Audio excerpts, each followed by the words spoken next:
Hi, good afternoon, everyone. My name is Lewis, and I'd like to introduce you to the way we do things here in Singapore currently because of what's going on due to the pandemic. A little bit about Viatick. Viatick is an IoT company that's based in Singapore. We primarily focus on the Bluetooth spectrum and focus a lot on the aspect of active track and trace for persons of interest and assets of interest. To give some relevance, this is the type of tracking we do, where persons of interest, wherever they are, within very tight and harsh environments, especially like in the tunnels, where we need to ensure compliance to safety standards, and even knowing where a particular person of interest has been due to, authorized areas or specific safety rules that needs to be implemented. And then for authorized areas that are highly compliant in nature, for instance, in military bases, this is one of the examples of how this kind of tracking has been done as well. Lastly, the smart usage of wearables to something more relatable at heart, where dementia patients like our elderly folks, whether or not they've been on the van already, they've reached the care center and all that. But I think to give an additional feedback of some of the current tracking that has been expanded because of COVID, Singapore has been one of the first few places that launched a series of innovative solutions that combat locally what can be contained. So we hosted events where we saw more than 1,000 people coming into Singapore, and we needed to actively track who has been talking to who, where the people spend time at, to speed up the need for contact tracing in the event of doing so. This is how it looks like. Basically, the participants are given a dongle that is tagged to their event ID, ticket ID, and then the tracking happens within the halls and within the facility itself. And post-event generation would entail reports that would be directly given to the event organizers and also sent to the different government agencies that's looking at them. One of the other ones that we directly want to bring attention to is how a compliance-linked tracking due to the current situation and the tone is evolving. So we are directly tracking the seafarers that's coming into Singapore, making sure that they conform to the quarantine orders, where each person is given a specific wearable and they're made to stay in certain areas within the dormitories itself. How do we actively know if they've left the premise itself? How do we know if they've actually interacted with persons of interest that they're not supposed to? This is how we directly do so. But I think because of what's going on with COVID, many businesses required a lot more than just active track and trace. So what you've seen earlier has been an extension of not just track and trace, but a merge of the ability to put in contact tracing together with the current things that we're already doing. Because there's a difficulty in actively knowing how to do all these, right? Like, how do you actively socially comply to those distancing rules? Can you actually do that practically? And how should you do that automatically using data? So the wearable will do that. The wearable will log the contact history between persons of interest and store it on the wearable itself. And the main point of this extension ability is to speed up contact tracing needs because the government agencies will be asking companies to provide this kind of data anyway.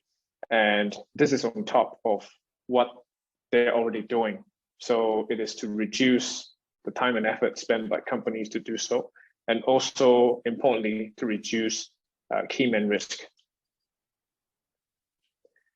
Now, this is a quick introduction to allow the viewers to see how it looks like when we directly see the contact history of persons to persons. So Saqib is from team A.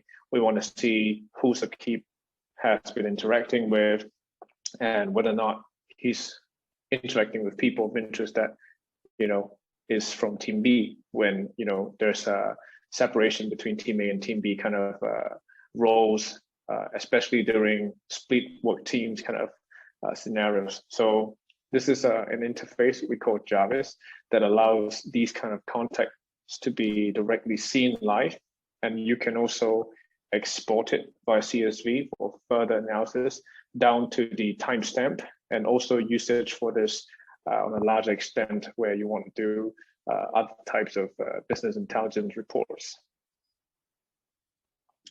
Similarly, this is how persons of interest will be seen on what we call zones, where each zone demarcate a specific area where people, when they're sensed by the gateways, they will be seen here. This is an example of that. Notice that there are quite a number of people that's having a red name instead. This means that they're not authorized to be there, and the system actually has spotted it.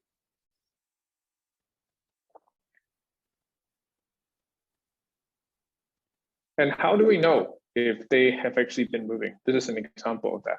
So depending on where a floor plan has been laid out, different zone allocations will be recommended. This is a pure plug and play. Companies will have the right and the usage of this fluidity to actively create zones, delete zones, and assign the authorizations to the zones. Note that you can see unassigned, assigned. Basically, what this means is that different authorization profiles have already been assigned to these areas of interest, where right now what you're seeing is both zones are authorized zones, which all these people that appeared here are not supposed to be there.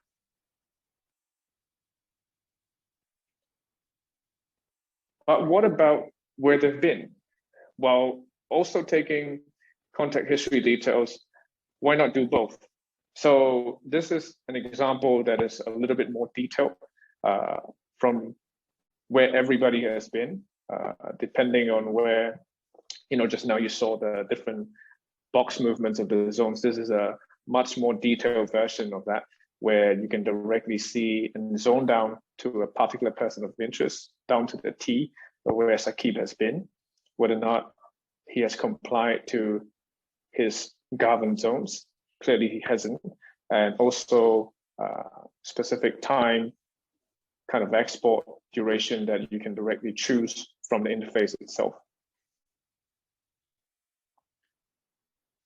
Now, to give a quick comparison of what's available out there versus what JARVIS does, JARVIS doesn't seek to cannibalize the efforts by the government agencies around the world.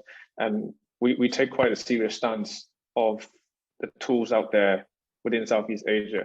Singapore being one of the ones that we look very, very closely. So if you take a look down here, it is quite evident that JARVIS does not seek to compete with them, but it actually complements the efforts by the different government agencies out there. So a lot of the other details that you've seen earlier are not possible by government agencies. That's why we stepped in.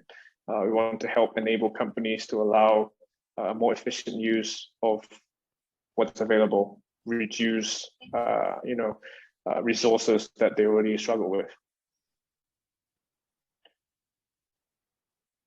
And for more contextualized view of how you can directly split the zones, this is an example of how it looks like, where we directly do so on the ship itself, knowing where people of interest have been, directly detailing down the hotspots, and also allowing capacity management for the different zones to happen for facilities which have a much larger area.